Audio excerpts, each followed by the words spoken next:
Back in 1991, 1992, I used to work here as a tour guide. I just used to work with a Thai guy who lived in nearby Park Chong. But I always really wanted to see a tiger. I mean, they were very rare even then, but I always wanted to see one. So if we didn't have any tours to do, I'd come up here. Just at weekends, just sometimes I got to know the rangers at Klong Yi Tau Ranger Station, which was one place I heard they still saw tigers from time to time, and I got to know them, and I learned that sometimes, like if you turned up with some meat and the local moonshine whiskey for them, they're always kind of pleased to see you, and they'd let you stay the night, which officially even then you weren't allowed to do. And I just remember one time I had a group of tourists, 3 people from New Zealand, and they said to me they really wanted to see a tiger, and I said to them, well, forget it. I said, I've worked here for a year and I haven't seen one yet. I said, but having said that, I said, there's one place called Klong Yi Tau. I said, where they still do see them from time to time.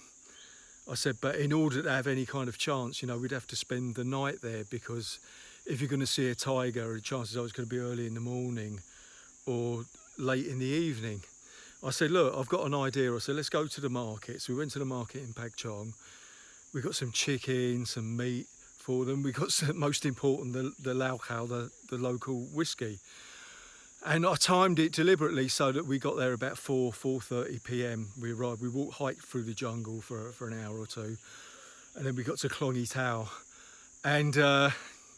we sat down and we were just having a chat, sitting on the bench. And then I pulled out the first of these bottles of whiskey, and just straight away one of them sort of said in Thai, he said,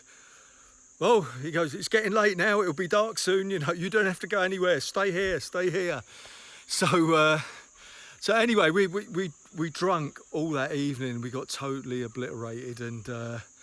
we ended up sleeping on the balcony of their hut. Now, it was the cool season, it was very cold, and we had blankets. And I just remember waking up in the morning, opening my eyes, and I was a bit hungover, and I could see the head ranger, a guy called Chert, and he was like looking over the veranda, and he turned around, he said to me in Thai, he said, there might be a tiger coming. I said, what makes you say that? And he said, well, listen to the deer, and the deer kind of like bark to each other, boop, boop, like that. He said, something's bothering the deer. There might be a tiger coming. He said, do you want to go and look? And I kind of thought, well, I'm the tour guide, that's my job, it was my responsibility. So I remember saying, yeah, sure, Church, yeah, sure. And I remember waking up, one of these tourists, I sort of shook him and I said, hey, Church said there might be a tiger coming, something's bothering the deer. Should we go and look? I said, me and Church are going to go and look. And he said, you won't see a tiger, sport, like that. And so I thought, okay, well, I'm committed now. And I remember going down the stairs and putting my boots on. There was condensation on my boots, and we started walking across this field over towards where the deer were grazing. It was like a big grassland area, and we're walking across, and we got about 150 metres across the field, and Joe said, yeah, there's a tiger coming. And I said, how do you know? He said, listen, I can hear it.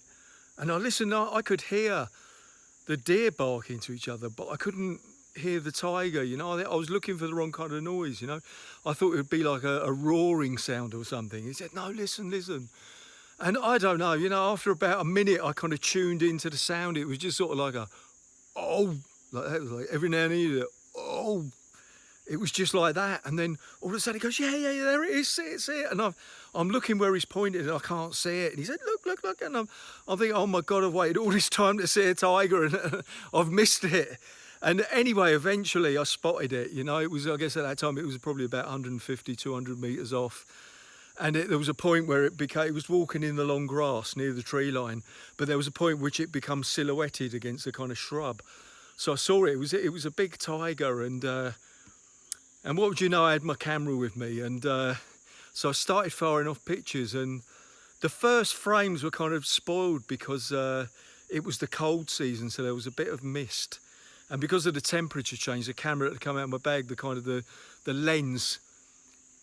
condensated over for a bit, and it took a few minutes before it cleared. So the first pictures, you know, are a bit kind of they're out of focus, a bit misty, low contrast. But I got some all right pictures. You can see what it is, but it was such a privilege because I got to watch it for a good 10 minutes, which I never thought I'd be that lucky. And in that time, I got close as about 100 metres from it.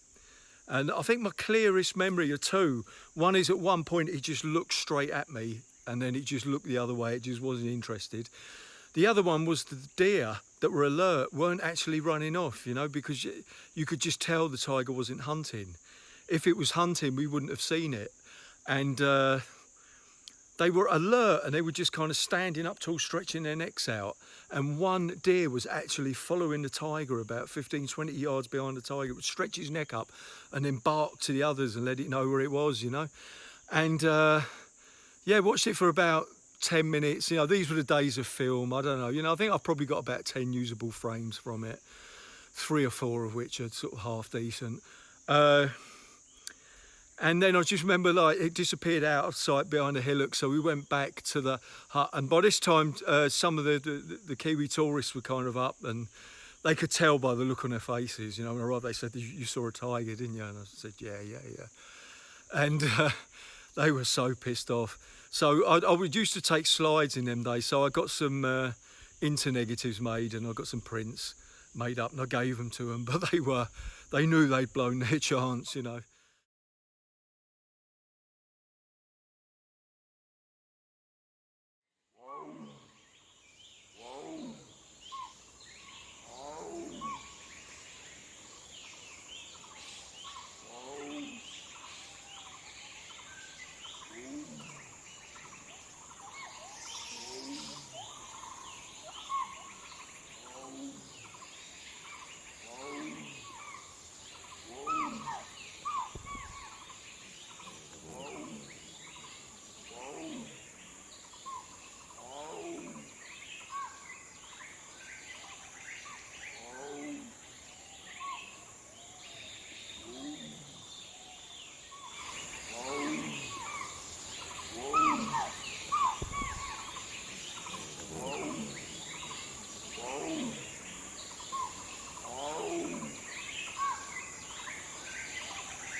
Now, the second time I saw a tiger, I was there with a friend, and I'd just taken a friend there, and we'd spent a night at Klongitau Ranger Station, but we'd run out of food and we'd run out of alcohol. And in those days, you could buy alcohol at the park HQ. So me and Rob went back, we launched a mission, we walked back to the club HQ, we bought some alcohol, some more food, and we brought it back. And by the time we come back, it was getting quite late. And we were in a thick bit of forest, and you know, like when you're under the forest canopy, it gets darker a lot quicker, and it was starting to get dark really quickly. And we were just walking up this little hillock, and I heard this noise a bit ahead of us on the trail, a bit off to the right. And I sort of, you know, I was familiar with the jungle noises by then. I knew it wasn't deer, because like deer, or there's no noise, and all of a sudden they bolt and you hear them run, you know, like wild boar, they're kind of shuffling around. Elephants, you can hear them for a kilometre away. So I knew it was something big, and it was just an unfamiliar sound, and it sort of, I followed the noise. It was walking towards us, but it diverted off the trail off to our right, and I could hear it kind of moving. And then when it was just parallel to us, we turned right, and about 8 yards away was this tiger, and it sort of made this raspy sound that you could feel in your chest, like as much as you could hear it. And Rob said, "What do we do? What do we do?" And the rangers said to me, "Look, if you come across the side, don't run, you know, walk away, because, you know, like a tiger, is dangerous when it's with its young or it's over a kill. So by making distance between you and it, you're reducing any perceived threat. But don't run because it's feline instinct to chase, So, I mean, I kept my cool and I said, Rob, look, let's walk away slowly and keep talking loudly. And the thought behind was that is that if you keep talking loudly, it's less likely to mistake you for a deer or boar or something that, it might normally hunt. But we walked and we only saw it for about 2 seconds, but we had about 30 minutes to go before we got to the grass area where the ranger station was. And I swear this tiger followed us, and it was like I said, it was getting quite dark, and we'd hear it about 50 metres behind us, 40, 50 metres behind us.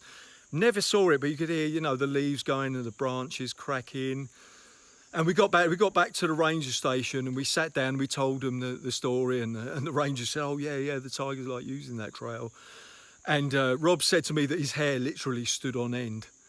at that time, and the worry was the next morning I walked down to the tree line where the path comes into the grassland, and there were 2 big tiger pug marks where it walked as far as the edge of the tree line, then once it got to the grass area it didn't follow us any further. But I remember about a minute after it happened I said to Rob, you'll be telling your grandchildren about this. And it's kind of so sad now, it's a different atmosphere. They say they haven't seen tigers in the park since 2004. So it's kind of like, it's just different atmosphere to it. The deer kind of wander around with abandon, it's like they're not scared of anything, it's a different atmosphere to the place. But there's 2 national parks that kind of are joined with Khao Yai and make a big forestry complex, and they've still got tigers. So there's every chance that tigers will sort of migrate back in. They recently built a road tunnel so that the wildlife can move above the tunnel and they can move between the national parks. So, I wouldn't mind betting that if they can protect them enough, that the tigers will come back to Khao Yai, which would be great.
วันที่ผมถูกเสือกัดประมาณ4 โมงครึ่ง 4 โมงเย็นนะครับผมนั่งซักผ้าอยู่ข้างหลังเมื่อก่อนตรงนี้จะเป็นห้องแถวยาวไปนู่นหน้าบ้านผมจะมีต้นมะม่วงอยู่ผมจำได้ว่ามีต้นมะม่วงอยู่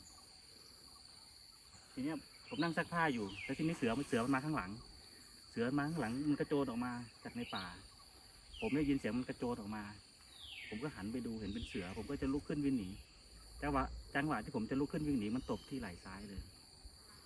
จังหวะเนี่ยผมนั่งซักผ้าอยู่นี่พอผมหันไปเจอปุ๊บผมก็จะลุกขึ้นวิ่งหนีมันก็ตบนี่เลยกระโจนมาตบที่ไหล่ซ้ายผมก็กระเด็นเข้ามาในบ้านพอกระเด็นเข้ามาในบ้านผมก็จะลุกขึ้นวิ่งหนีพอจะลุกขึ้นวิ่งหนีมันก็กระโจนเข้ามาคือสัญชาตญาณเสือผมคิดว่ามันจะกัดคนมันจะกัดเหยื่อมันจะกัดที่คอผมก็ยกแขนมากันมันก็โดนกัดโดนแขนพอดีหลังจากที่มันกัดโดนแขนปุ๊บมันล็อกแล้วมันก็จะลากผมลงบ้านชักเขย่อดึงกันไปดึงกันมาเกือบ20 กว่านาทีครับที่สู้อยู่กับมันที่ปั้มอยู่กับมันกัดแล้วมันไม่ยอมปล่อยเลยครับเดี๋ยวให้ดูรอยเขี้ยวมัน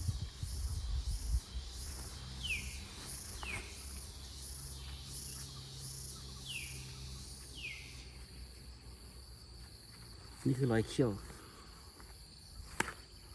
เขี้ยวบน2เขี้ยวคู่ข้างบนมันกัดเข้ามานี่ผมมันกัดได้มันก็ดึงชักกระเยาะกันไปชักกระเยาะกันมาผมก็ต้องต่อยทั้งเตะอะไรสารพัดเพื่อที่จะเอาแขนนี่ออกจากปากก็โชคดีที่ตอนนั้นอ่ะคือตัวเองจะหมดแรงและโชคดีที่ดึงแขนออกหลุดพอดึงแขนหลุดจากปากมันผมก็วิ่งจากหลังบ้านมาหน้าบ้านครับก็วิ่งมาหน้าบ้านเขาก็ยิงปืนไล่ขึ้นแล้วมันหนีไปครับพอมันหนีไปตอนเย็นที่ผมโดนกัดคืนนั้นมันย้อนกลับมาอีกครับมันย้อนกลับมาอีกเขาเลยยิงมันตายครับลุงเชิดก็เลยยิงมันตายคืนนั้นใช่เขาบอกผมว่าตอนที่มันกลับมาเขาอยู่ในบ้านเขาใช่ไหมใช่ลุงเชิดอยู่ในบ้านเขาครับครับแล้วมันไปหลังบ้านลุงเชิดพอดีแล้วมันกลับมาประมาณกี่โมงครับกลับมาประมาณเที่ยงคืนครับประมาณเที่ยงคืนมันย้อนกลับมาคือสัญชาตญาณมันกัดเหยื่อมันจะมาดูเหยื่อมันจะมาเอาเหยื่อมันครับเขาก็เลยยิงมันตายคืนนั้นครับผมแต่นั่นเป็นครั้งแรกในชีวิตที่เคยเจอเสือหรือเปล่าครับหรือว่าคุณเคยเจอก็ครับเจอหลายครั้งที่สนามกอล์ฟสมัยก่อนเมื่อ10 ปีที่แล้วเสือเยอะครับที่สนามกอล์ฟก็เจอบ่อยที่หนองบักคีก็เจอบ่อยครับแล้วก็มาเจอครั้งที่เท่าไหร่ไม่รู้ที่มาเจอแล้วก็โดนกัดก็เจอก่อนหน้านั้นก็เจอบ่อยอยู่โอเคเมื่อ10 ปีเมื่อ20 ปีที่แล้วเนี่ยเสือเยอะโอเคขอบคุณมากครับที่เล่าให้ผมฟัง